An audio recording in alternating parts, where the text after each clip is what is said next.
New York has just elected Zohran Mamdani as mayor. I think this is really significant for progressive economics because at a time when much of the world feels as if it's drifting to the right, this result shows that there is another way. It's a moment of hope and a lesson in how the left can win, not by softening its message, but by saying what it truly believes. This stands out as a signal that the left can not only resist the drift to the right, but it can win. Mamdani has done this by speaking plainly, choosing substance over spin, and reconnecting with what people actually live through. He's young, fearless, and clear. He talks about rent, transport, groceries, childcare, wages, the everyday pressures that most politicians only mention in passing.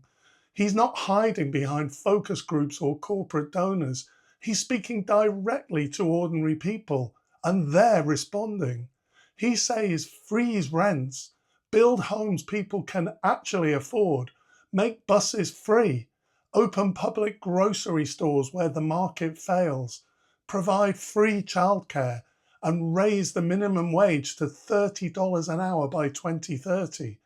And he says, let's pay for it with higher taxes on the corporations and the ultra rich who have profited most from New York.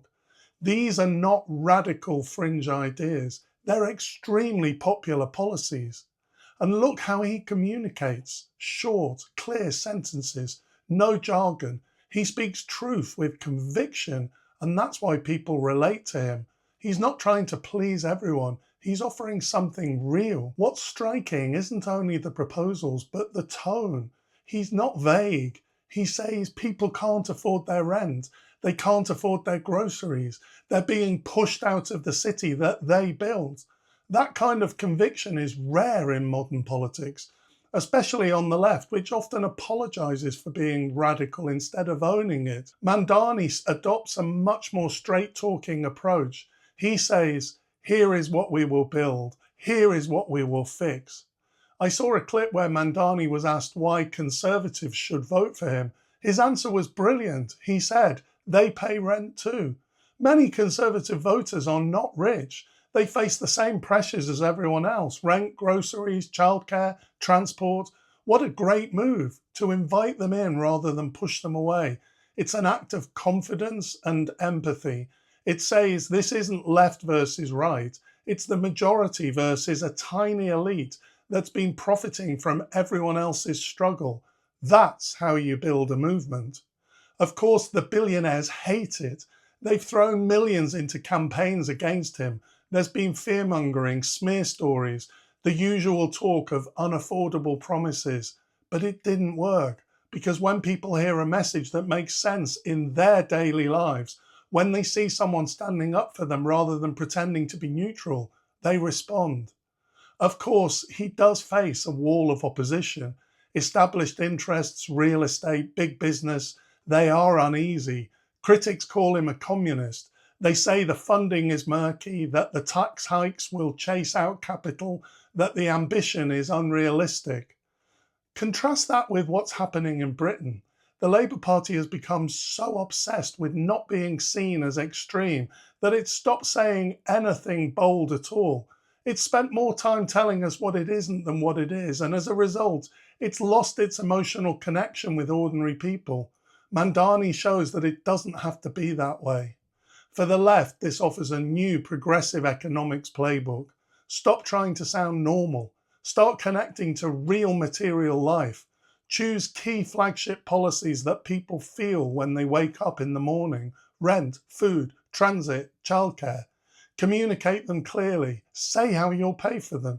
Then stay on them relentlessly. We're seeing something almost similar here in the UK with the Greens Party under their new leader, Zach Polanski. Stronger language, moral clarity and rising support.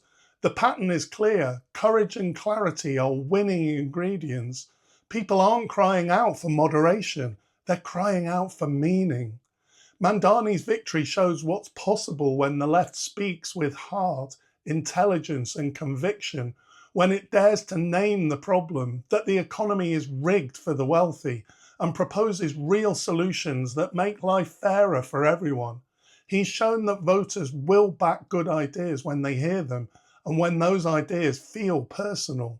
Many assumed that the left's future lay in cautious repositioning or incrementalism, but the New York results suggest something different. Clarity plus courage is potent. It's not about slogans, it's about truth. And the truth is that ordinary people will vote for good ideas when they're communicated with honesty and courage. What remains is implementation. Winning the election is only the first act. Turning the promise into lived reality is now the test. There will be big difficulties. It may be difficult for him to get the necessary legislation passed. New York's constitutional structures mean that some of his plans, like free buses or local wage laws, will depend on the state legislature. The practicalities will not be easy. There's an additional problem with left-wing, progressive, socialist economic policies. I think that they require a change in thinking, a change in consciousness. Capitalism thrives on fear, but when people change their consciousness from fear to trust, love and community, these policies can stick. I'm doing a separate video on that topic. But let's not minimize this fantastic and encouraging achievement. At a time when hope for progressive change feels thin, this victory offers reasons to be optimistic. The left need not surrender the narrative of daily life to the right. Mamdani hasn't just won New York, he's shown the world how the left can win again. Thanks for watching, and I'll see you next time.